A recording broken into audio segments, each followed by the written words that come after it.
Provincial National Immunization Program Coordinator, si Mrs. Stephanie Verdejo. Ma'am Steph, magandang umaga po. Doris at Robert sa Tandem ng Bayan. Good morning. Magandang araw po. Ma'am Steph, ikaw ba, nagkakaproblema ba kung may baby ka sa mga bakuna? As of the moment po ay wala pa naman po akong baby, pero sa kasalukuyan po, meron naman po tayong mga available excuse me, na bakuna currently sa ating mga health centers. Parang iba ho yata ang nakukuha natin na impormasyon mula doon kay Miss Nika. Saan nga pala parte ng Cavite? Ma'am Nika, saan ka sa Cavite? Dasmariñas po. Dasmariñas. O ayan, Ma'am Stephanie, kasi siya nagkaroon mismo ng experience na First time baby, ay ma'am po siya, Oo, first time ma'am. At willing naman siya na ipabakuna ang kanyang anak. Pumipila, nagpupunta sa health centers. Correct. Pero pagdating doon, wala daw stock. Wala daw pong mga bakuna. Walang bakuna.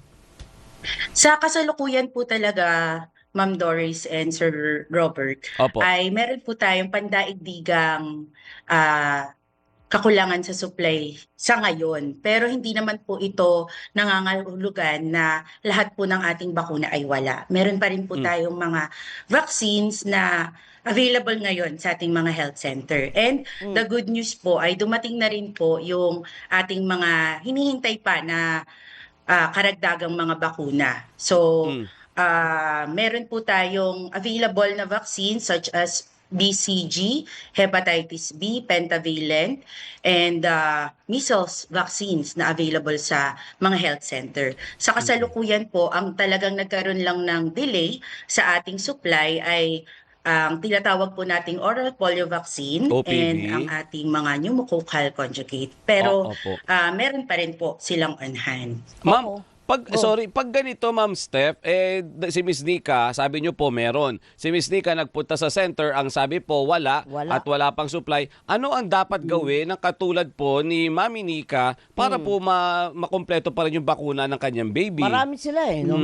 Opo. Ang dapat lang naman po natin gawin, ma'am, ay makipag-coordinate po sa ating mga health workers po sa Barangay Health Center. Kasi normally po meron po silang mga announcements or mga group chats na kung saan nag-a-announce po sila kung ano po yung mga bakunang available natin. So, para naman po hindi masayang po yung inyong punta, pwede po kayong tumawag muna sa kanila or mag-message. Okay. Pero in the meantime, nagagawin nila yan, lalapitan nila yung mga health centers. Wala po ba kayong mga naitalaga na tauhan ninyo na para ipaliwanag sa kanila?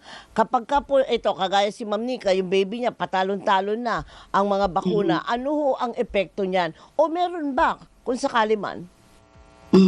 As much as possible po talaga, sinisimulan po natin ang ating mga bakuna at birth po, no? So kaya po meron tayong mga bakuna na ibinibigay pagkapanganak pa lamang. So Opo. meron po tayong mga recommended schedule po na kailangan maibigay po itong mga bakuna na ito para maprotektahan po sila laban po sa mga tinatawag nating vaccine preventable diseases. However, ito lang po talagang nagkaroon po ng delay because of the supply itself. Kasi actually po, hindi lang naman po ito sa ngayon. Actually, since last year, nagkakaroon na po ng kakulangan sa supply. So, ang ginawa po ng ating provincial government ay nag-procure din po kami ng vaccine. However, yung mga bakuna po kasi katulad po ng oral polio vaccine ay nabibili lamang outside the Philippines. So kung wala pong supply outside ay talagang wala rin po kaming mabibilhan kasi wala pong local na nagpo-produce po ng bakunang iyon. So sa ngayon, sorry, go ahead po. Ay, hindi. Pasingitin ko lang si Ma'am Nika. Ayan. Kasi may binanggit siya kanina na nagbabayad sila. Tama ba, partner? Nagpa-private na lang sila. Kasi kung sa Oo. private meron, bakit hindi nakaka-procure Kaya ang mga nga. LG? Ma'am Nika, tama po ba? Yes po. Since nabanggit ko nga po kanina, 5 months na po si baby, wala pa ding oral polio vaccine sa health center. Nagtry na rin po kami na magtanong sa ibang health center, sa ibang LGU, wala din daw po. So naghanap na lang po kami ng private pedia na nagbayad po kami ng 500 pesos per dose po. Per dose. Oo. So bakit po dumating sa ganung punto, Ma'am Stephanie? Opo. So actually ma'am, ang mga center naman po ay meron po, I mean yung ating mga gamot na nanggagaling po sa Department of Health ay libre po na ipinamimigay sa ating mga center. Yung Oo. oral polio vaccine po talaga ang medyo nagkaroon tayo ng kakulangan sa supply until now na meron na pong coming na vaccine supply, no? So ito po ay may most likely po ang inyong pinabakuna sa private ay yung tinatawag na inactivated polio vaccine, no? Oo, So yun oo. po, meron po talaga yan sa ating mga private physicians na pwede po nilang ibigay sa kanilang mga pasyente. Yan din po actually yung binili ng provincial government. However, medyo kung ano nga po sa inyo ay 500 po sa isang bata. Oo. Mahal din po kasi talaga siya in reality. Kaya medyo limited lang din po ang nabili ng provincial government. Pero Mm. meron po tayong mga vaccines available din po sa mga private pedia. Pero ang oral polio vaccine po ay wala rin po silang mabibilhan noon. Ma'am Steph, kung Yes po. halimbawa po halimbawa umikot na sila sa Oo mga nga. nearby LGU, wala, nakapunta sila sa mga private na doctors na may Yan. available na bakuna, hindi ba pwedeng bayaran ng LGU ninyo yung private doctor na yun, yung bakuna niya na makukuha doon sa private clinic? Sa ngayon po, ay hindi ko po kasi masasagot po yung with regards to payment po. So, pwede po nating ikonsulta sa Department of Health yon. Opo. Pero sa ngayon po ay on our end, hindi ko po siya masasagot na mabayaran. Ayan, Pero opo. actually, ma'am, coming na po yung oral polio vaccine. So, we Ito could yung still libre. give po yung Ito yung libre. Opo, yes po. Oo. Ma'am Steph, sorry, ilatag lang po natin para marami rin taga Cavite kasi nakikinig, para Oo updated nga. din sila, alam Sige, nila yung sige, gagawin sige, nila. sige. Doon po sa mga bakuna para sa mga baby natin, yung listahan nila monthly na yan. Yeah. Ano po dyan yung wala pa tayong supply para makahanap na sila sa mga private clinic muna po? Makaumpisa na. Makaumpisa sila. Oo. As of the moment po, yung wala lang po talaga tayong on hand na stock Opo. ay yung oral polio vaccine, and we are still waiting po sa pneumococcal conjugate vaccine. And the rest of the vaccines, pati po ang inactivated polio vaccine actually, kakaubos lang din naman po Yung nun. tatlo na Pero yun. we are waiting po sa coming supply po this in the next few weeks lang po. Ayan. Oo. So Parang, may assurance na darating. Oo. Yes po. And Isingit ko actually, lang, partner. lahat naman po ng bata ay nasa master list po ng aming mga Okay. barangay Very good. health workers po. No? So meron po silang listahan ng mga bata na hindi po nila nabibigyan pa ng bakuna. Kaya Okay. meron po tayong isinasagawang catch-up immunization. So meaning po, babalikan at babalikan po nila kayo para maibigay po yung ating mga bakuna na Oo. na-delay lang po ng pagbibigay. Oo. Pero yung And natanong this- ko kanina, Sorry po. gaano dapat magma-alarma yung mga nanay kasi kagaya Yung delay. Oo, si Ma'am Nika, sabi niya napapraning siya. Totoo naman Kasi kasi. dapat meron ng bakunang ganito, pero dahil nga sinasabing walang stock, talon-talon. So yun na nga, hanggang kailan po mapapraning ang mga nanay? Sa ngayon po, actually, maghihintay na lang po tayo ng ilang araw para po makaabot sa amin ang mga bakuna. Kasi last week po ay na-update po kami ng aming regional office na on hand na po ng central office ang ating Ayan. mga oral polio vaccine. So in just a few weeks po Roll ay out na aabot lang. na rin po ito sa amin. I-deliver So, na lang. Oo. Ayun yung Yes assurance. Very good. Correct.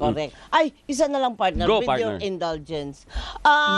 Ito pong mga concern ng mga nanay na gusto nilang ipabakuna yung kanilang mga anak.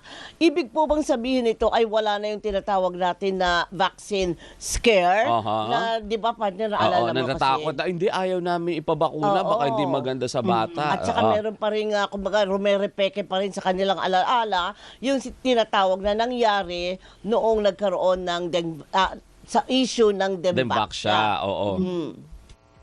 So actually, isa rin po yan sa mga kinakaharap pa rin po ng ating programa, no? Yung actually vaccine hesitancy po nating tinatawag. Opo. So as much as possible po, kami po sa ating probinsya, pati po kasama po ang ating Department of Health, ay nagpapalaganap ng mga impormasyon na maaaring mag-address po doon sa nagpapahesitant sa kanila, no? Kagaya ng takot na baka hindi kumbaga hindi maprotektahan yung kanilang mga anak or Mas takot sila dun sa mapahamak, mismong oo. yes, mga side effect. So yung ating pong vaccines na binababa coming from the Department of Health ay mga kumbaga sila po ay tested na ginagamit na po natin for almost 40 years, no? Ang ating Opo. mga routine vaccines po, kahit yung mga magulang pa po ninyo ay most likely nabakunahan po nito, no? So, meron lang po talaga tayong mga side effects na karaniwan naman pong nararanasan Okay. after talagang mabakunahan. Ayan. Pero nandito po ang ating mga kasama sa local government unit para maasistahan po kayo in case na may mga side effect. Kailangan nyo lang po talaga na sabihin po sa kanila na nagkaroon po kayo ng mga ganito. Or Ayan. kung may mga agam-agam po kayo, pwede nyo naman pong itanong din sa ating mga health workers. No? Ayun, And oo. ipa-plug ko na rin po Yes, this ma'am. coming para po mawala rin po yung kanilang mga takot. Kasi this coming August po magkakaroon po kami ng tinatawag na measles rubella supplemental immunization activity. So mag-iikot po ang lahat na kasama po sa Calabarzon at sa Luzon ng pangontra po sa tigdas at tigdas hangin. So kasama na rin po doon, ipinapa-include na rin po natin ang vitamin A supplementation, pati na rin po kung meron po silang ibang vaccine na hindi po nakuha. So magbabahay-bahay po ang ating mga health workers para mabigyan po kayo ng mga bakunang ito. Oo. Ayan. Kung bahay-bahay yan, kung door to door, so ano po ang advice natin sa mga nanay na medyo nababahala na or talagang gusto nilang ipabakuna yung kanilang mga anak? Ano ang kanilang mga dapat gawin? Ano ang kanilang dapat ihanda ng mga dokumento kung meron man? Kailangan pa ba yung baby book na tinatawag para ipresenta kung Aha. ano na yung nakuhang bakuna ng kanilang mga baby? Yes po. So yun po yung kailangan po talaga nilang i-ready, yung kanilang immunization record katulad po ng ganito, no?